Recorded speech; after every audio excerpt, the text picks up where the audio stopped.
Welcome back to another FPL video. Today ahead of Gameweek 26. This will be the transfer tips where I discuss 12 players to buy, hold, sell and skip, and I'll also briefly touch upon the FA Cup results on the Tuesday and how that impacts Blank Gameweek 28 and our transfer plans in general. So if you end up enjoying this video, be sure to drop it a like. Let's try to get this to over 300, and we're also looking to push on towards 20,000 subscribers and beyond. Thank you to everyone who supported the channel, all the super chats, the patrons, channel members, the subscribers, everyone who likes the video, even the comments, everything. Thank you very much for all of the support. And without further ado, let's jump straight into this video. Leicester lost at home 2-1 yesterday against Blackburn Rovers, and that means their fixture against Brentford will go ahead. And we touched upon some Brentford players yesterday in the wildcard video. They will have a fixture in Blank Gameweek 28 now. So that wildcard team will give you 5 double game weekers in Gameweek 27, 10 double game weekers in double Gameweek 29, and also 9 players featuring in Blank Gameweek 28. So if you're in a bit of a pickle and you have a lot of Liverpool players who will blank in Gameweek 28, and maybe you have a lot of different things to do in order to cover all of these different doubles and blanks, then I think that wildcard team that I showed you yesterday could be perfect for you. You could use in Gameweek 26 or in Gameweek 27. It's completely up to you, but that's a really good foundation and template for you going forwards. So these are the confirmed fixtures that will definitely go ahead in Blank Gameweek 28. Nottingham Forest versus Newcastle, Aston Villa versus Bournemouth, Brentford versus Leicester, Wolves versus Leeds, Chelsea versus Everton, and Arsenal versus Crystal Palace. On screen, you could also see Southampton versus Spurs, but it's very unlikely that this game will go into Gameweek 28 and it will probably be removed by the end. And the reason for that is because they have still yet to play at the time of this recording in the FA Cup. Southampton play Grimsby Town at home, while Spurs face a trip to Sheffield United away. So you would expect one of them to progress, and if that's the case, both teams will blank in Gameweek 28. So just be aware of that. The other games that I mentioned will all definitely go ahead, and depending on Wednesday's result in the FA Cup, Southampton and Spurs could both feature in Gameweek 28, which is very unlikely, or they will blank in 28 as well. So those are all the fixtures covered for Blank Gameweek 28. Let's see what happens in the Southampton and Spurs games in the FA Cup. Now let's move straight into the transfer tips section of this video, the 12 players to buy, hold, sell and skip. The first buy of this video is Ivan Toney, who has featured a lot in these videos, and he is the most transferred in player so far this week. And the reason why I'm mentioning him is because the news came out that he has pleaded guilty to many of the charges the FA have given him for betting breaches and all of that, but he also has denied certain allegations and cases, and because of this it may still take some time for him to have any hearing, and also as a consequence a punishment. So there's always going to be this question, is Ivan Toney going to be suspended? We don't know, but as things have gone so far this season, my guess would be that he will be in the clear for the next few weeks, and once the hearing takes place, which may still be a few weeks or months away, after that a punishment can then be dished out for Ivan Toney, and he could then miss the rest of the Premier League season, miss some games, have a fine. It could be a combination of these things as well. Don't let all of this noise deter you from buying Ivan Toney, who's got doubles in 27 and 29, and he also has a fixture, a very favourable one, in Gameweek 28 following Leicester's exit from the FA Cup, and some good fixtures all round, some fantastic underlying numbers, and I think he's a very good player to buy. My only concern, apart from the betting rules breaches and that possible suspension, is the fact that he's 2 yellow cards away from suspension. So if he picks one up in Gameweek 26 and then one in the first game of Gameweek 27, he will then miss the second fixture of that double game week, and that will be very frustrating for those of you that buy into him right now. So that would be the only kind of big question mark I would put over this transfer, but ultimately I think it will be worth it, and Ivan Toney is a great forward to buy in Gameweek 26.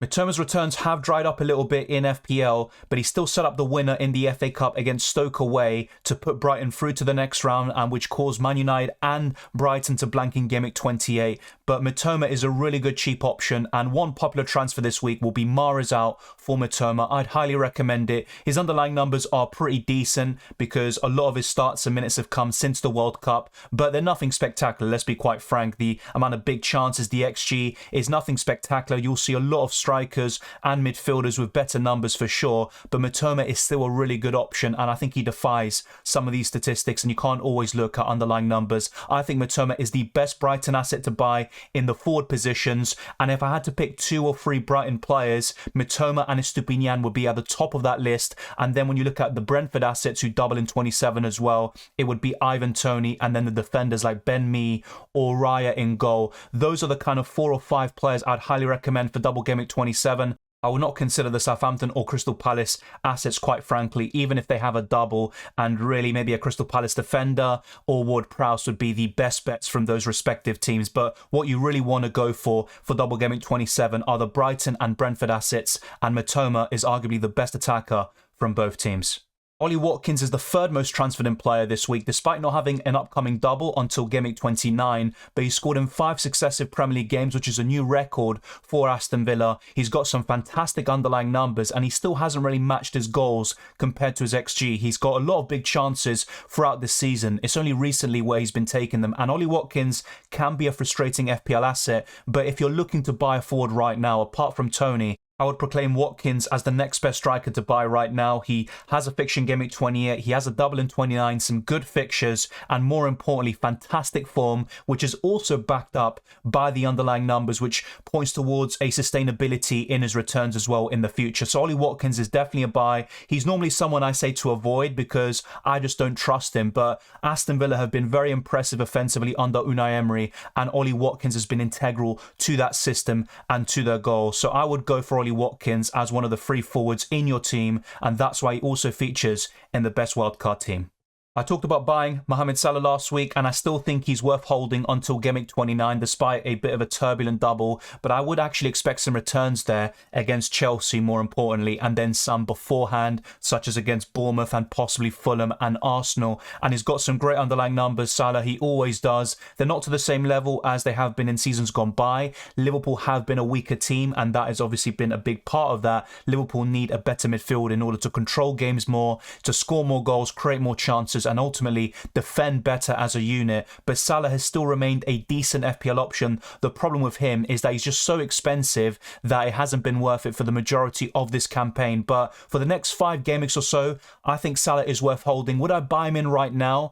Maybe not. But then again, I think Kane is the second best premier in the game behind Erling Haaland. My issue with Harry Kane, though, is that you've also got Ivan Toney, Ollie Watkins and Haaland himself. So you don't necessarily need Harry Kane, and he most likely will blank in Game Week 28 as well. And the same can be said for Salah, but it might be easier for your team structure to go for a premium midfielder like Salah instead of going for Harry Kane. But ultimately, let me know your thoughts down in the comment section below. It is a tricky debate, of course, and it all depends on your team structure and your plans going forwards, but I would keep Mohamed Salah for the time being.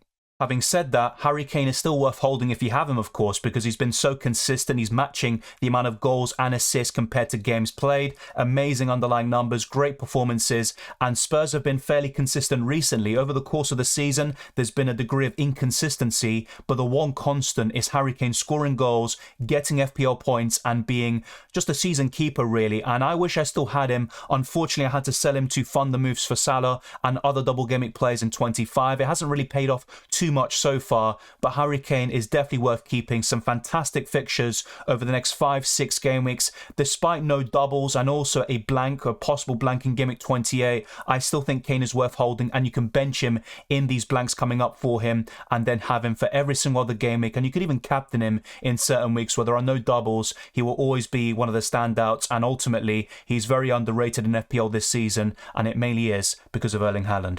I have been asked recently in a lot of streams, should I buy Martinelli right now, considering the fact that he scored against Leicester, that crucial winner to put Arsenal in a commanding position in the title race, and he also came off the bench against Villa and scored a goal. I still think his overall performances haven't been great. Against Leicester, he had a terrible first half, but as soon as the second half started, he scored that crucial goal, and that's why he got that 10-pointer, and no one is really thinking about it. His minutes are still a concern long-term, and I'd rather go for Odegaard or Saka on a wild card or when I'm buying into an Arsenal player. But if you have Martinelli, I'd probably keep him. The only midfielders I'd really go to with conviction would be Bukayo Saka, but even Odegaard right now, I don't think Martinelli is that much worse off. I still prefer Odegaard because of bonus points and him being more nailed, but I wouldn't necessarily sell Martinelli to Odegaard right now, if you catch my drift. He's got some very good underlying numbers compared to Saka and Odegaard over the course of the season, and he's also very integral to how Arsenal play, and I think that Trossard signing has also maybe boosted Martinelli Martinelli's motivation, and I think that will give him the kick up the backside that he maybe needs, of course. And Nketiah still could come back in the side against Everton, and that could cause concerns for Martinelli owners in the near future as well. But some great fixtures coming up for Arsenal, no blanks as well. Despite not having a double very soon as well, I still think Arsenal assets like Martinelli are worth keeping for the time being. And of course, if he is dropped again to the bench, then I would be looking to sell. But right now, I see no reason to, especially when he's scoring the goals for the Gunners.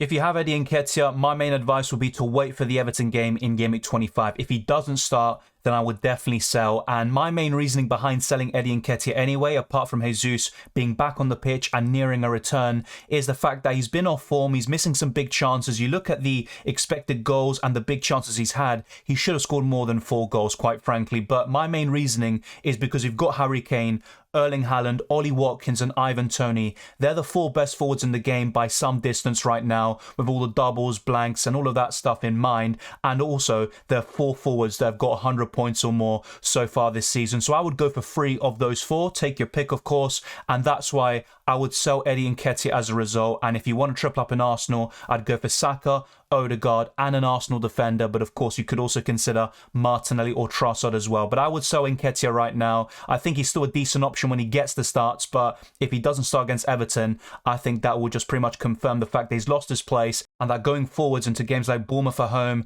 Fulham away and Crystal Palace at home, Nketiah isn't guaranteed to start all 3 of those. And then you've got Jesus coming back, you've got all these doubles and blanks that you want to navigate, and you've got doublers like Ollie Watkins and Ivan Toney in the near future. I think it would be a very sensible move to sell Eddie Nketiah.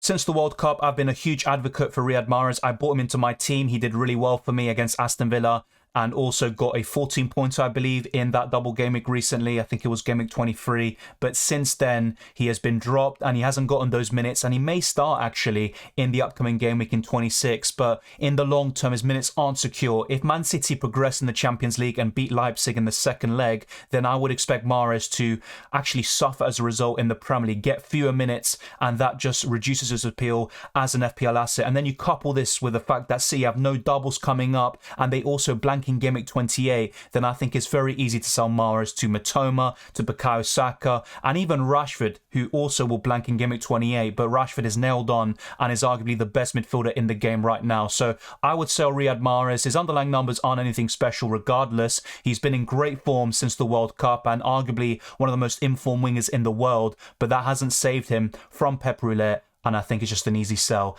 at this point.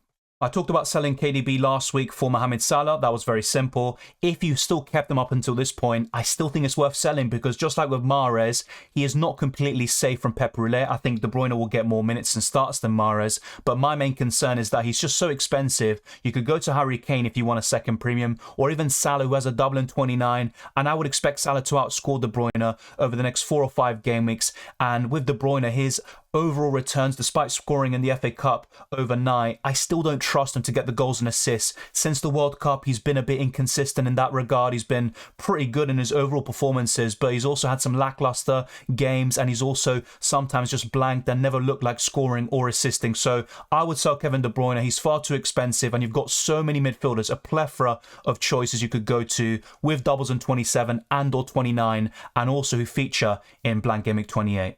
Phil Foden has been really impressive. Against Bournemouth, he obviously was man of the match, and also in the recent FA Cup game, he stole the show once again with a brace. But even then, I wouldn't jump the gun. Phil Foden is a bit of an FPL trap, unfortunately. He had that really good run at the beginning of the season. We all bought him in, and then since, he just couldn't get into the side once again. He's a very big talent, one of the biggest England have. People do forget because of recency bias, but Foden isn't someone I would buy in FPL right now because of Pep Roulette. So one of the main takeaways from this video is the fact that apart from Erling Haaland, you don't really need another Man City player, especially with a lack of doubles, a blanking gimmick 28 and too much rotation, with Man City going far in the FA Cup and potentially in the Champions League as well. So despite Foden's incredible form in the last 2 games, I would skip him right now.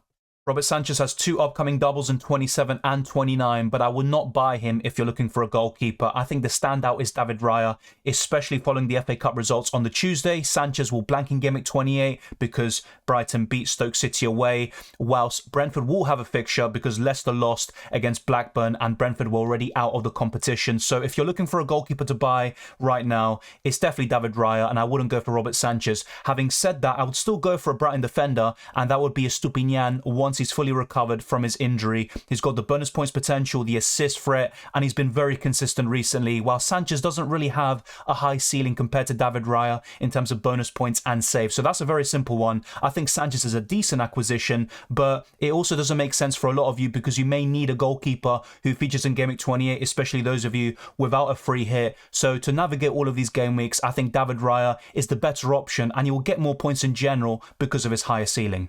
To the annoyance of Soufal owners, he came off at half-time despite West Ham beating Nottingham Forest comprehensively by a 4-goal margin, and Soufal will probably return very soon. Let's keep an eye out on the injury updates coming soon. And West Ham have some good fixtures coming up, and they've also got an almost fully fit squad, but I would still skip West Ham defenders because they've only kept 5 clean sheets all season, and even if West Ham improve and win some of these games, I don't see too many clean sheets. Maybe against Southampton at home, but are they going to keep one against Man City away? I don't think so. Against Aston Villa at home, I think Villa will score.